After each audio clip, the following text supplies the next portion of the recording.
nga sina bwe mbafuna. Mpozi nze ekizibu kyange ndi mukyala nina abaana basatu, omwami wange ate tampa buli kintu.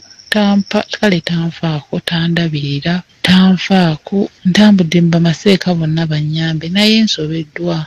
Ndina obulumi, omuzikiti oguliraanye bakuwaseeko oba muto naye ntambudde nina obulumi, nze sikola yakola. Namugamba ampe oba angulira akafano we kanaaba mu kyalo mbeereyo n'abaana bange kuba sisobola mulekera abaana bange. However much yalina ssente nze sirina olw'emize gye emibi naye nyigirizibwa nnyo, nyigirizibwa nnyo. Badde nsaba ekifo muleme kyogerako niwa gye tusangibwa ne ku muzikiti gye naloopa mumpewo kuba nagezaako okukigambako abafamire banvuma buvumi ate banaakimanya bayinza okunatakinga ne banvuma ne bampisa bubi.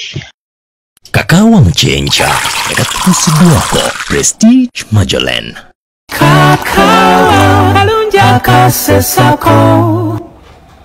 Kakati bannaffe kasita ebyo mbiwulidde, omukyala yeetaaga buyambi bwamwe. Omukyala nagamba omusajja munene ddala era ali mu kitongole kinene naye nga tunaba agendayo. Kasooke tusime abagagga baffe atubeebaza bannaffe aba Prestige.